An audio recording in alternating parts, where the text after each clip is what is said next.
Hey everybody, it's me, Angel Benton, and it is time for another edition of Angel Sudsy Recap. Thank you so much for logging on today. I do appreciate it. Normally I say that at the end, but I just felt like saying it at the beginning. It's been a long day. I had a long day at work today at the casino. It was pretty long, but it's good. It was good. I felt really good afterwards. I felt really like I had accomplished a lot. Okay, so here's the thing. So what we do on Angel Sudsy Recap is we delve into the world of daytime television, and we also do a few reality shows on the side. And one of those reality shows that we do is The Real Housewives of New York City. I love The Real Housewives of New York City, and I love Tinsley Mortimer. I just wanted to say that. I'm not going to spend too much time talking about Tinsley this episode because I have a feeling that next episode is going to be very Tinsley-centric, so I'll probably be talking about her a little bit more than this. Let's just talk about this episode real quick. First of all, I'm not going to lie. Sonia has a hot guy in Frenchie. Frenchie's pretty fucking hot. I'm not going to lie. Yeah.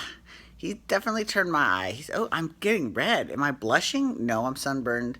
How am I sunburned? I haven't been in... no, I did go out in the sun a little bit today, actually. Oh, okay. That makes sense. Anyways, it just gives me that rosy glow. Speaking of glow, real quick. So tomorrow is the day that the Glow series debuts on Netflix. And if you don't know what Glow is, it's the Gorgeous Ladies of Wrestling. Get some culture. And which was the greatest television series of all time. And it here's the thing. It might be a good show, but it doesn't, all the best parts about that show, about Glow, are not in the show. Right? Like Jackie Stallone's involvement, I haven't seen anything about her. I haven't seen anything about it. It filmed in some dinky theater in Los Angeles when it actually filmed at the Riviera in Las Vegas. And that was like my first exposure to Vegas was Glow. And now I live there. And now I work in the gaming industry, right? In fact, one of my coworkers actually looked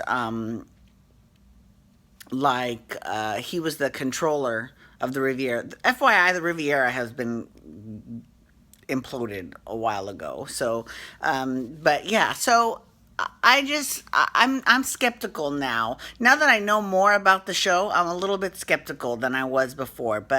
It hasn't made me go out and get a Netflix subscription, so I'm gonna borrow someone else's to watch it, but we'll see. We'll see what happens, whatever. Anyways, back to the Housewives of New York City. So let's talk a little bit about Ramona.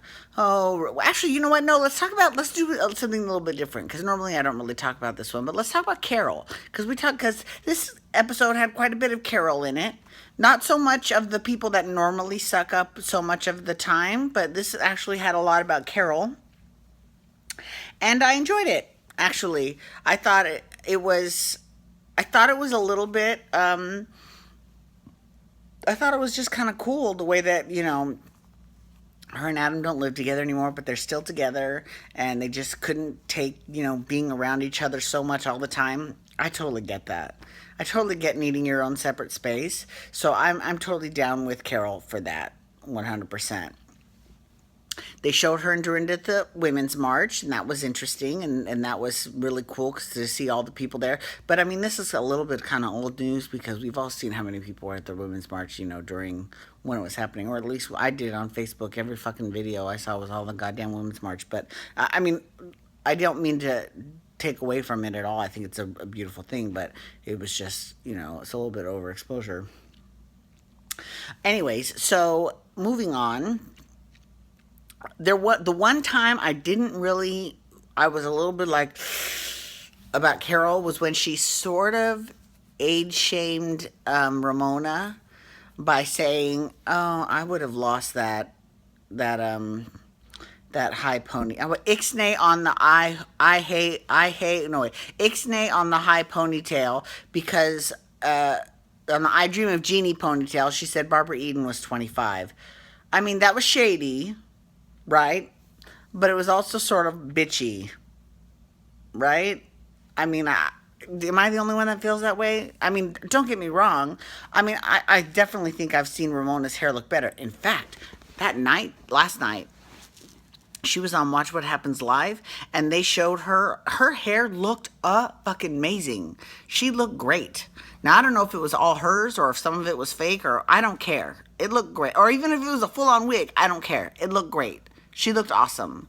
So kudos, as you would say, Ramona, kudos to you, my friend. But yeah, so she throws this party, right? And in this party, she invites, how can I put this? She invites Tom and Luann, who just got married. And then she also invites Missy, who was the chick that Tom was making out with at the Regency that almost broke up their, Tom and Luann's relationship before the wedding last year on the last episode.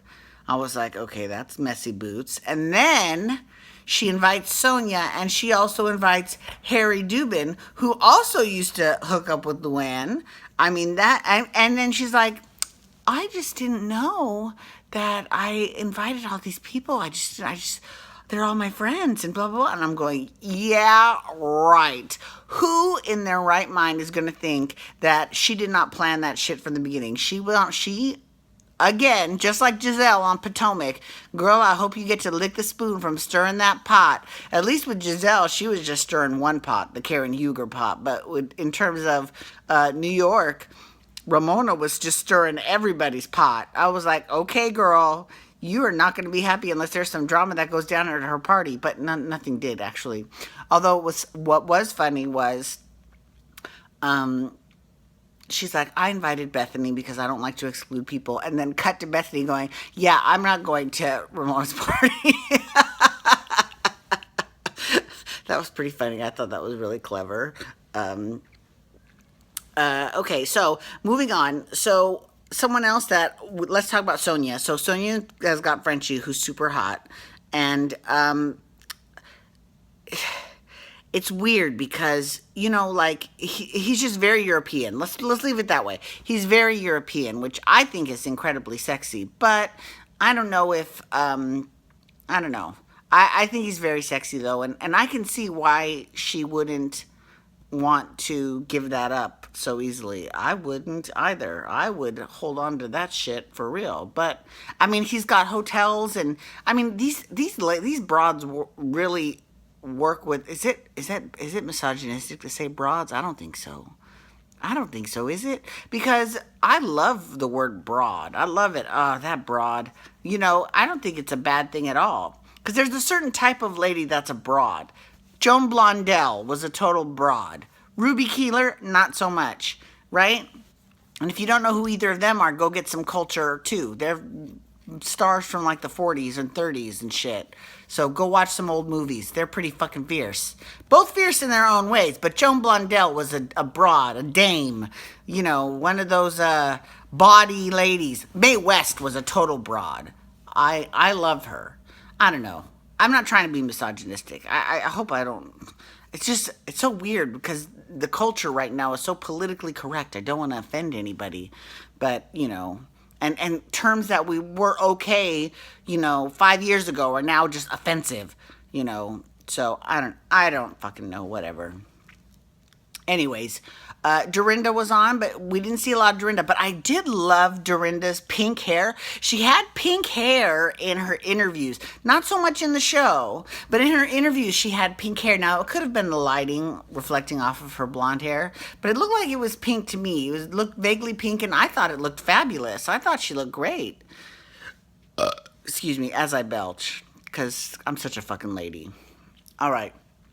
And, Bethany was on and she was trying to sell her house and Frederick was on. Oh, and did you all notice that Tinsley Mortimer's, because, I love Tinsley, that her realtor is actually Chris from $1 Million Listing Miami. Do you remember that show that was on? Because he worked in New York and Miami, and now he's in New York, and he's helping her find an apartment in New York City. He showed her 2 places. One was downtown, and it was cute, and the other one was Upper East Side. Now, here's the thing. Why is the price difference so crazy? Because you get a lot more on the Upper East Side, which you would think would be a lot more expensive and a lot more bougie, but it actually, I'm not from New York, so I don't know. Maybe I'm completely misreading that. Maybe it's very, like very old people centric, maybe very Florida, right? Or how Florida used to be, right? But you got so much more for the Upper East Side for the same. It was roughly the same amount of money. One was like $8,900 a month. The other was like $9,000 a month. I'm like over $100, but you got like so much more. And I'm going, that's a little crazy. That's a little cray cray. So I don't understand that at all. But anyways, that was pretty much it in terms of the Real Housewives of New York. I know I've been all over the place. I'm sorry. Next one. So anyways, listen. Thank you so much for logging on today. I do appreciate it. Please feel free to follow me on Twitter and Instagram at Angel Benton. You can hashtag RHONY or hashtag Real Housewife Shit to talk about the Real Housewives of New York with me. Or you can hashtag Below Deck Mad because I'm talking about that and I've got lots to say about that. Of course, you know I love me some Below Deck. And you can also hit that little subscribe button on my YouTube page to get all of my videos sent right to your inbox every single day. Okay, thank you so much, everyone. Have a wonderful day. Peace out. Wubba, wubba, wubba.